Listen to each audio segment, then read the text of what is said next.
Hi, I'm Julie. Welcome to Chicory's Travels and another episode of Small Kitchen Cooking. Today I'm going to use a bunch of fresh vegetables and make spicy Thai peanut noodles.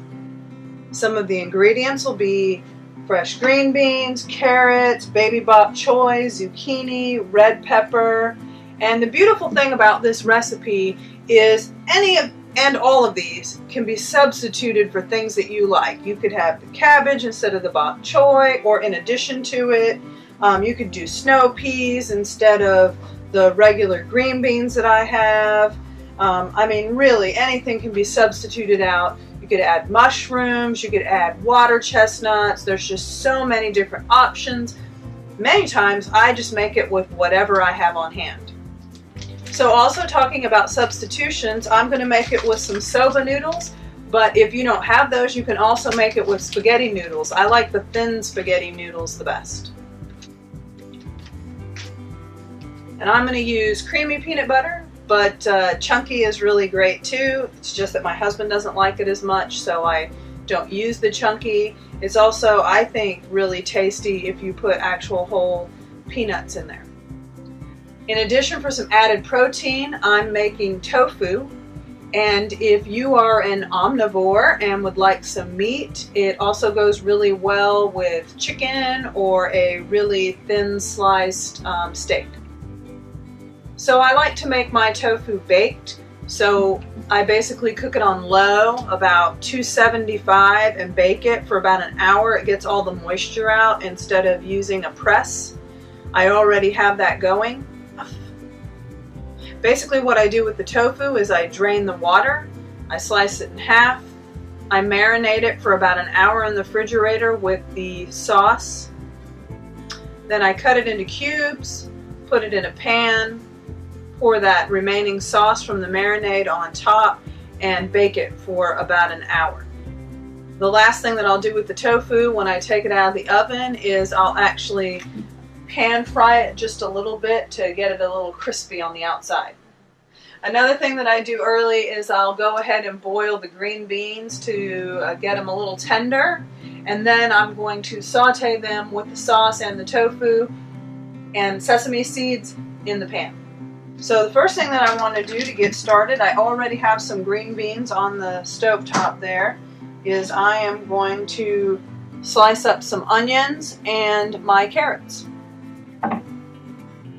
For this recipe, I like to do my carrots in real thin slices.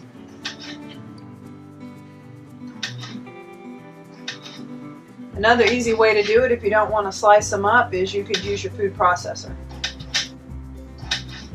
But I'm just making this recipe for 2 people, so it's real simple just to slice up the carrots. So like all my recipes here in the small kitchen, I'm going to reuse my pans. So I had some green beans boiling in water here. I'm going to take those out. I'm going to leave the water that was in there from the green beans, and I'm going to add the soba noodles. So I've just started the carrot sauteing. I'm going to take the green beans out.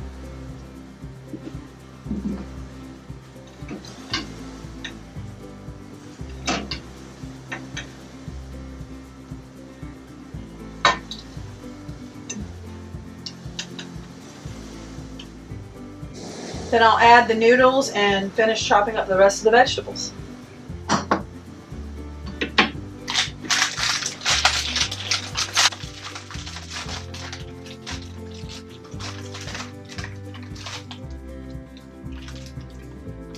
The soba noodles come in 4 little sections like this, and there's 2 of us, so I'm going to make 2 servings. Chopped up some onion. I'm not going to add garlic because the sauce is going to have a chili garlic paste, and I don't want to have too much garlic. I'm going to add some red pepper. Add it to the carrot with the onions.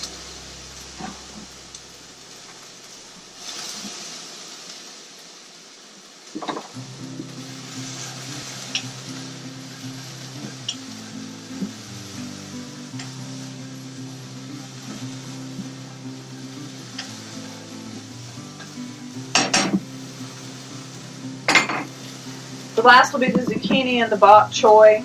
I'll put them in at the very end because I don't like them to get too soft.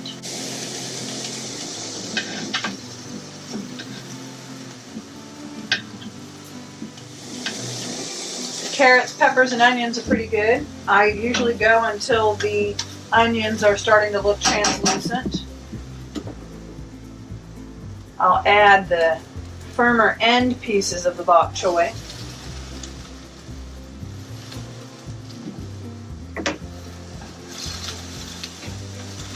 And if you notice, I haven't really added any seasoning yet.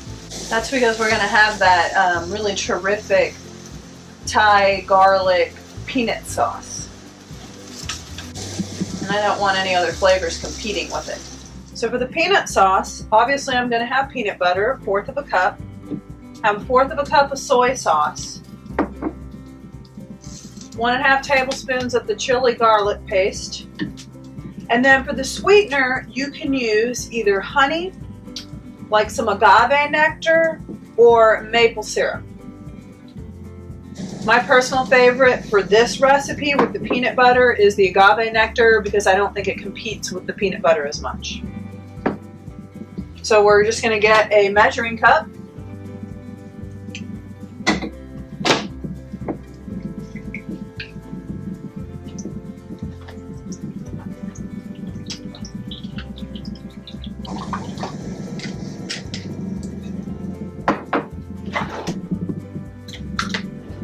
Tablespoon.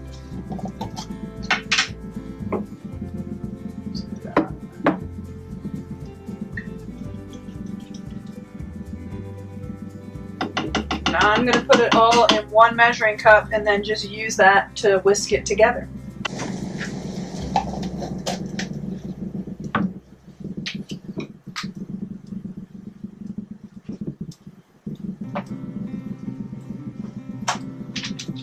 So I've stirred it enough to get the peanut butter off of the spoon. I'll use my whisk.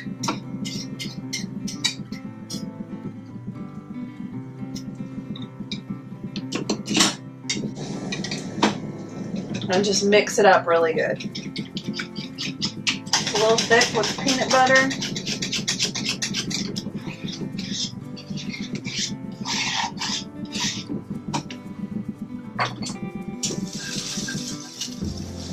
Now we'll check our tofu.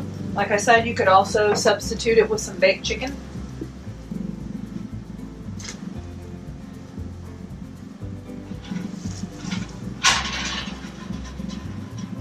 I mentioned in my first video that I like to use glass bakeware, heavy glass bakeware in the propane oven.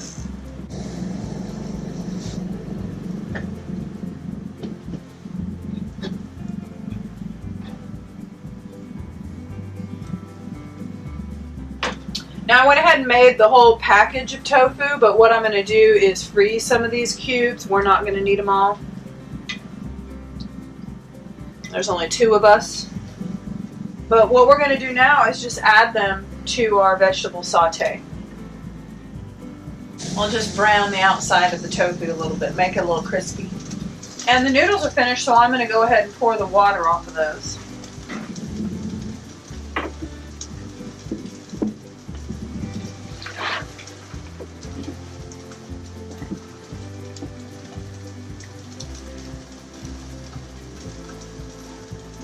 But while they're still nice and hot, I'll add the peanut sauce.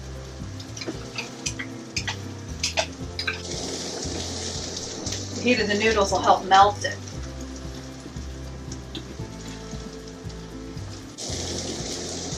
Ooh, it looks good.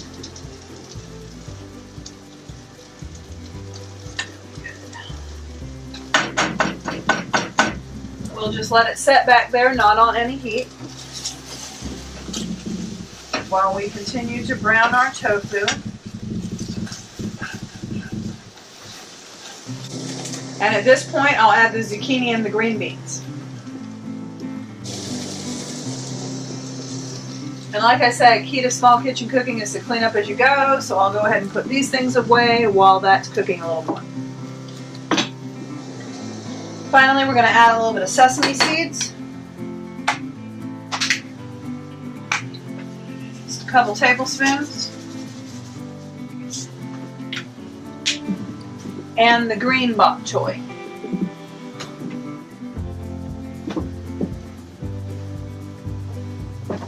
Cook this just a little bit longer while that softens. We'll add it to the noodles and it'll be good to go.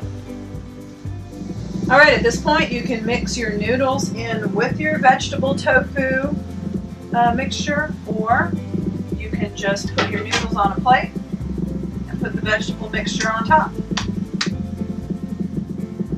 which is what I'm going to do.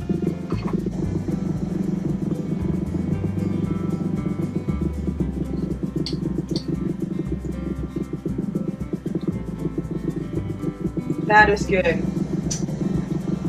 Very rich peanut sauce, nice crisp vegetables.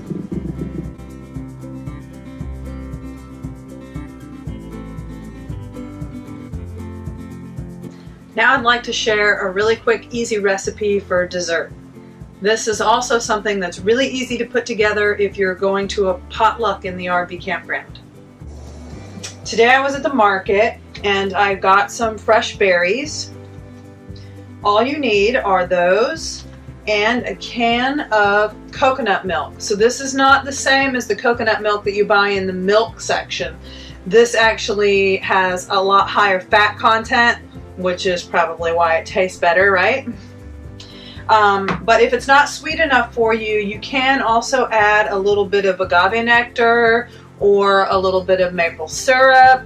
Some people even were going to blend it and make kind of a whipped cream, and to make it a little more fluffy, I guess is the term, you can add some powdered sugar. So this is really simple. All I do is put in my mixed berries. And we had blueberries, blackberries, and strawberries. Then in my little food processor, I'm going to put the coconut milk. So with the coconut milk, what I did is I just put it in the refrigerator for about 5 hours. I think I did it like around lunchtime today. And that way it kind of solidifies a little bit more and also gets a little chilled, and it makes it blend a little bit better. You could also put this in a bowl with an immersion blender or a beater. You don't have to use a food processor. That's just what I do.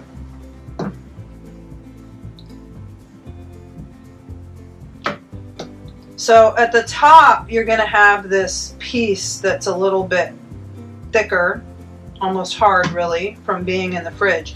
And then there's going to be a lot of liquid. I'm going to pour the liquid off, and then we're only going to add that as we need it. Now I'm going to add in the thicker stuff.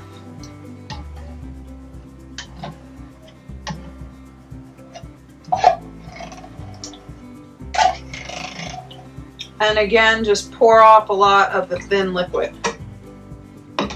Whatever of this thin liquid that I end up not using in my whipped cream, I might use in a smoothie tomorrow.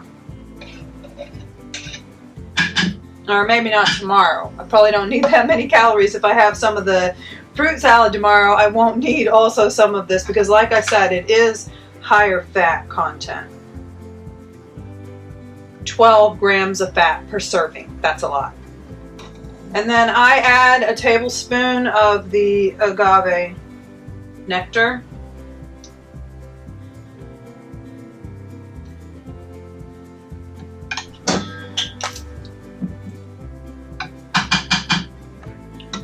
And blend.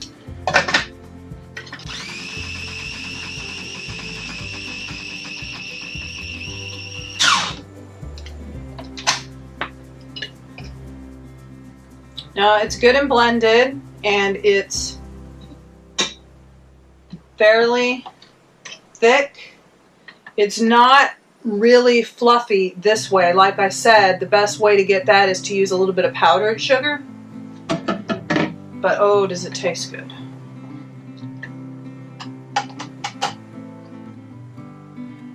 So I'm just going to put that in there for now so I don't waste any of it. Then I pour it over my berries.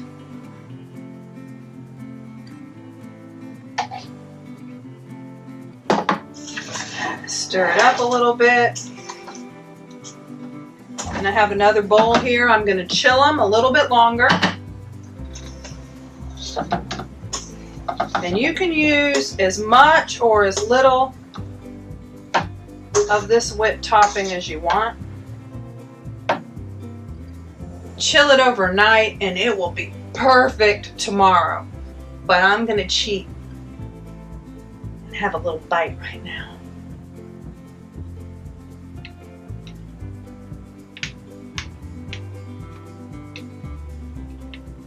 Okay, maybe 2 bites. That was a blackberry. I have to try these raspberries and make sure they're good.